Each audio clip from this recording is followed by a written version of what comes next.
In 2021, I renounced social media. In my sophomore year of college, I watched a documentary on Netflix called The Social Dilemma. In the documentary, former employees from Facebook and Twitter and Instagram told the story of how they hired neuroscientists and psychologists to essentially hack the brain chemistry of their users to keep them addicted to their apps. They also explained how the apps actually hacked the reward centers of our brains and were able to program our thinking. I was terrified once I learned this, and I instantly deleted Instagram, TikTok, Snapchat, Twitter, and any other social media app that was on my phone. The interesting part was, in those couple months after I deleted all social media apps from my phone, I saw a significant uptick in my mental health, my quality of life, and my overall presence and enjoyment of the day-to-day. Now that I wasn't taking 2 hours a day to scroll TikTok or Instagram Reels, I was spending those 2 hours consuming more long-form content,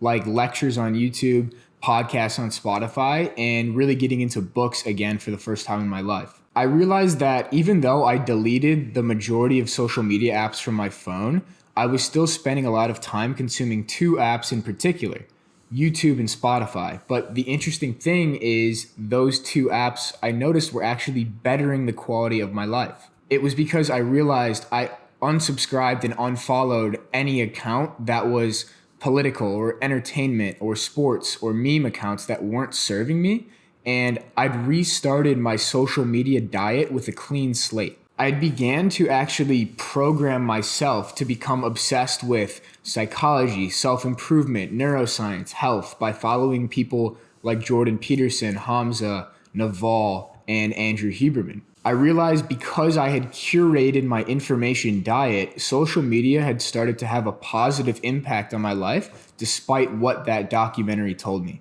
And it was all because I began to use it as a tool for personal growth and self-evolution rather than distraction and pleasure. Here's the reality. Social media is not going anywhere. If we look back at history, all revolutionary advancements started off in their worst states. Before we could have clean nuclear energy, we had the atomic bomb. Before we could have sustainable agriculture and food security, we had destructive farming and we were destroying the environment. And before we could have democratized education and a collective raising of humanity's consciousness via the internet and social media when used as an educational tool, right now, I believe we're in the stage where 90 to 95% of people are using it for that pleasure, for that escapism, and not to improve their lives. This is the eternal yin-yang of evolution and change in the universe. The cycle goes as follows: change, chaos, realignment, order, progress, change, etc., for the infinity of all evolution. Right now, I believe we are somewhere between the chaos and realignment stages in terms of the evolution of how we use social media. For social media to become a beneficial force for our lives, we must progress to the stage of realignment, order, and change. The future of the world is actually counting on it, and you have a part to play in it. The world cannot change without change from the individual level. Your use of social media is affecting evolution and the future of humanity more than you actually think. The key is learning how to use this powerful tool as a force for good and personal development rather than a force for destruction and distraction. Now let's get into talking about how you can intentionally construct your digital world. So the world is moving online. Communities, products, relationships, and education are migrating to the new frontier of the internet. Throughout the rest of this video, we're going to talk about how you can intentionally craft your digital world to create your dream life rather than using the internet to escape your life. So first, your digital community. The 5 chimps theory states that you can predict the behavior of one chimp by looking at the behavior of the 5 chimps it spends the most time with. And we as human beings are not that different than our primate cousins. The people that we spend the most time with influence our behavior much more than we're made aware of. Through close examination and self-reflection, you'll probably realize your personality traits and your daily behaviors are a combination of your genetics, your programming, your parents, and also the 5 or 6 people you spend the most time with in your day to day. Now, this could be beneficial or detrimental depending on the friend group. Many self-improvement gurus or entrepreneurs might tell you to leave your old friends behind.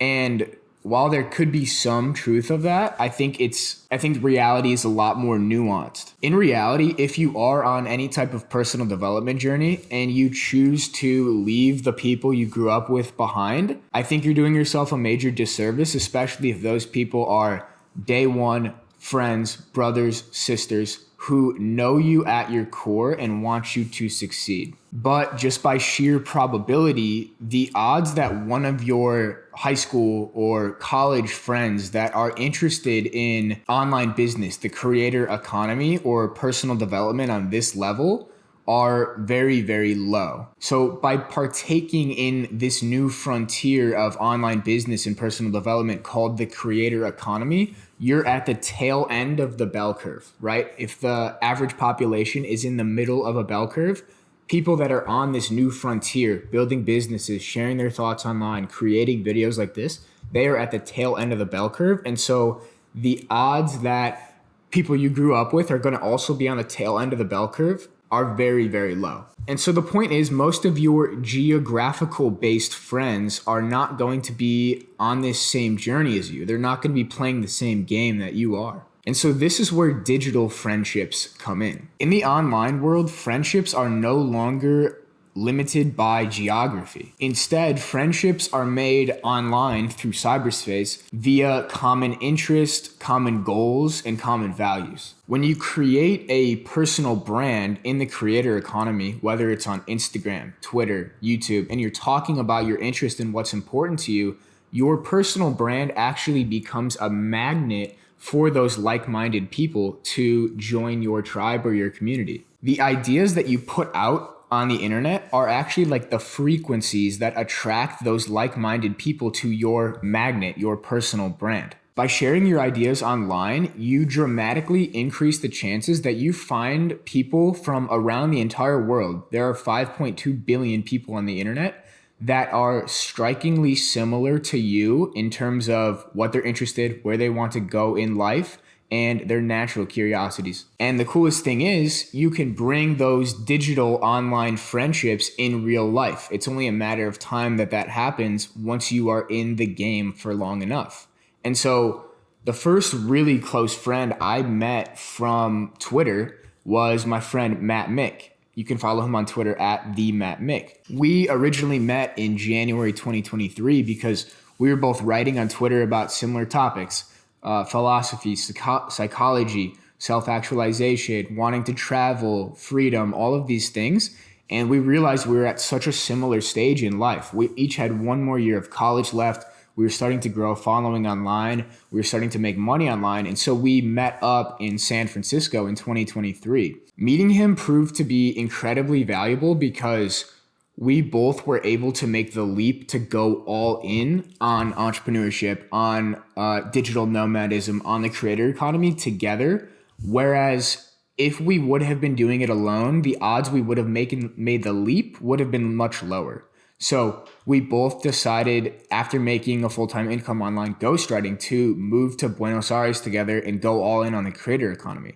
And looking back, we've both reflected that we probably wouldn't have made that leap if we didn't have somebody else to do it with. So I think this short story about how one very important friendship changed the trajectory of our lives proves that the internet can be an extremely powerful tool for cultivating these very important relationships. And I want to double click on that word tool, right? No tool is inherently good or bad. Social media is a tool. The internet is a tool. Computers are tools.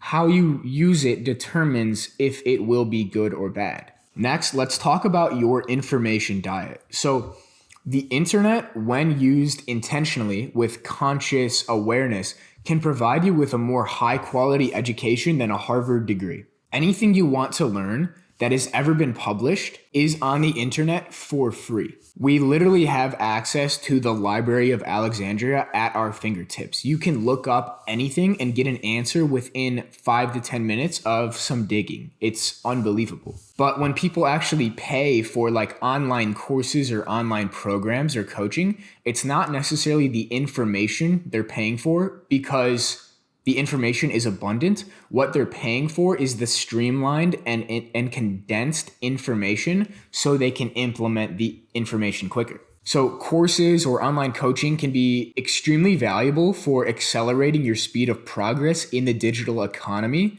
But if you wanted to, you could theoretically aggregate all the lessons and all the courses that are out there for free and essentially build your own course. So if you don't want to invest in an online course yet and you just want to consume for free, that's completely fine. You can essentially create your own university degree or MBA through carefully using the internet. So for example, you could binge 10 straight hours, 20 straight hours of Jordan Peterson's psychology lectures from the University of Toronto, and you would probably have a more extensive knowledge of psychology than most college kids do that get a psychology major, because it's your own curiosity that is taking you there. You are choosing to learn it by your own will. Whereas with college, a lot of times people just check the box. They just have to study for the test because they have to get the grade. So because they have to get the degree. So they have to get the job. But when you are consciously directing your curiosity via the internet, you are going to absorb so much information so much quicker. Another example could be you could listen to every single Alex Hormozi podcast, YouTube video, and read all of his books and study them relentlessly, and you would have more business knowledge than most people that are getting business degrees or MBAs, because it's actually more practical, because Hormozi is doing the thing. Whereas so many of these university professors are just theoretical. They are just operating from the sidelines. They haven't done things in the real world, or if they did, they were conducting business in the real world 10, 20 years ago. They can't keep up with entrepreneurs who are at the edge of knowledge in the creator economy, like an Alex Hormozi, like a Dan Koh, etc. And the last and the most powerful option, in my opinion, is creating your own education by having your own podcast. Because when you have your own podcast, you are essentially get to ask anybody you want questions, so long as you can get them to come on your podcast. And that way you're almost creating your own education in 1 hour to 2 hour conversations where you just get to ask questions to the people who are smarter than you in the domains that you're curious about. It's incredibly valuable, and anybody can do this. You can start a podcast with some headphones and a Zoom account. That's literally what I did. And I've met people who have changed the course of my life just by deciding to start that podcast. Like mentioned previously, the internet is an extraordinary, powerful tool. And like any powerful tool, it has the capacity for extreme benefit or extreme harm. If you only consume content to escape reality and numb your mind, you become a slave to social programming. If you consume to self-educate and improve your life, you can become a literal modern-day Renaissance man and polymath, somebody who is anti-fragile against the changing external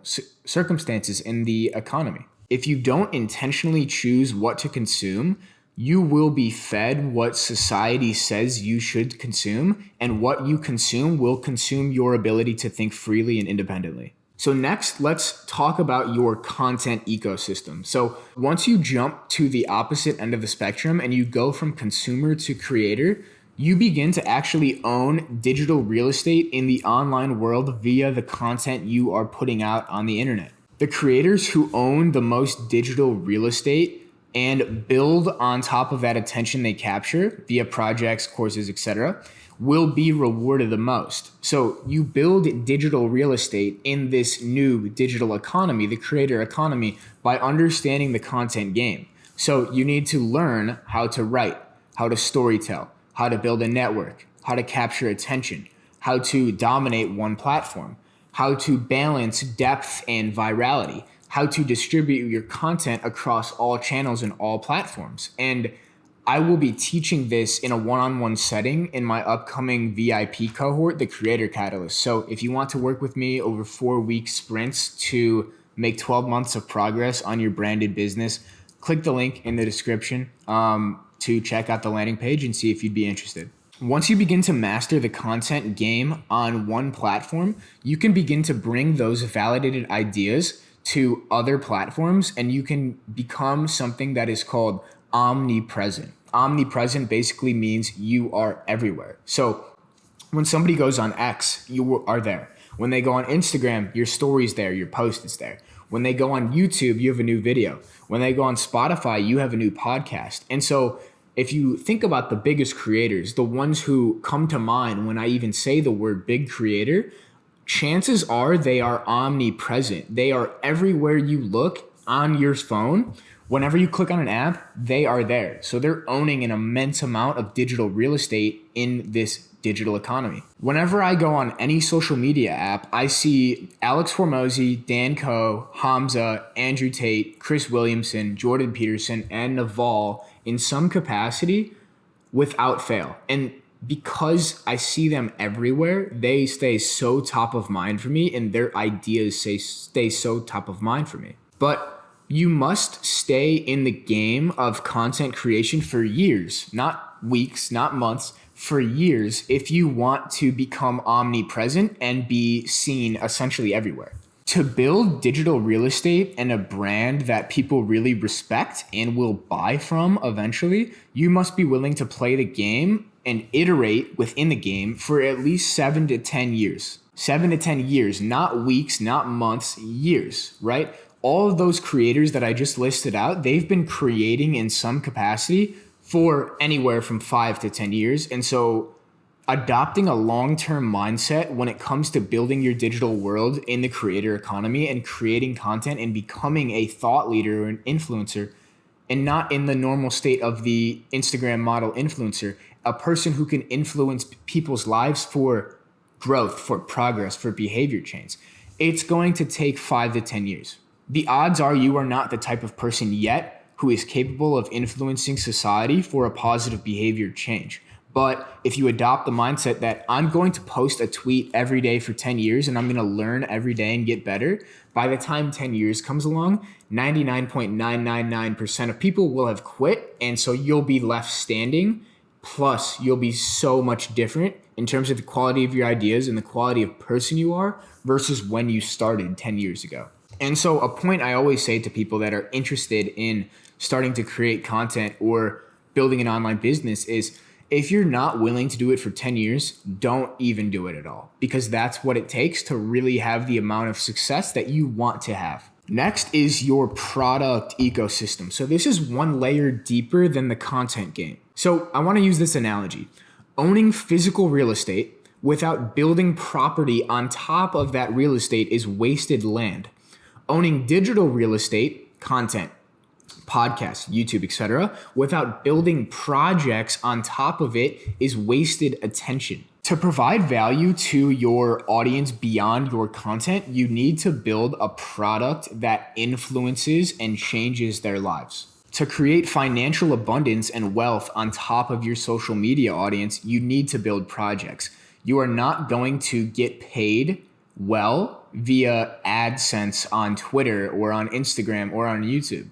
For context, I make about $30 to $40 a month via Twitter AdSense. Whereas if I launch a project on the back end of it, I can make anywhere from $10,000 to $20,000 a month because that holds so much more value. So what could these projects be? These projects could be anything like digital courses, digital products, physical products, in-person facilities, retreat centers, or anything else your mind could really imagine. It is your digital world. There's no governor, authority, or boss telling you what you can and can't do. The authority is you. You have the power to build whatever you want in this new economy. Building is how you avoid becoming the 100,000 follower account that doesn't know how to make money or monetize. Building is how you create diehard fans and lifelong customers who use your product and buy anything you put out because they know it's changed their life in the past and they are confident in you and your abilities to produce something quality that will change their life in the future. In the digital world, the only limits to what you can build are your imagination and your skill set.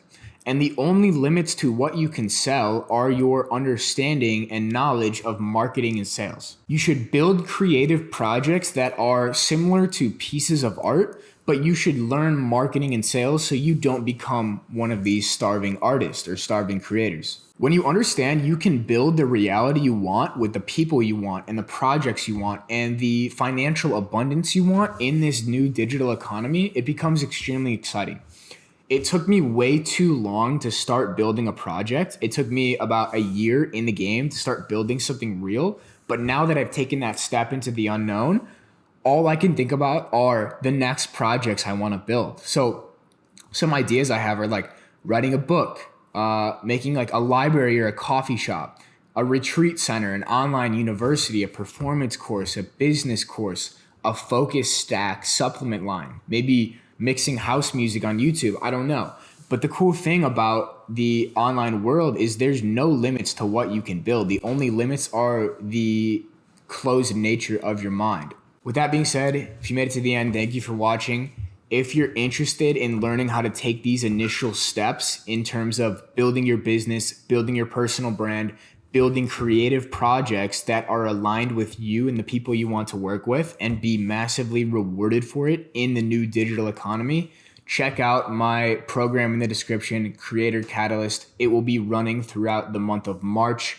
I'm only accepting 10 people into the program because it's a very exclusive, intimate VIP program where I want to treat everybody in a 1v1 setting. So my capacity is 10. If you're interested in that, check out the landing page. Sign up for my newsletter. I'll be explaining more about the program there. But with that being said, thank you for watching. If you could like the video, if you could comment, if you could subscribe, that would be highly, highly appreciated. And thank you. I will talk to you next week.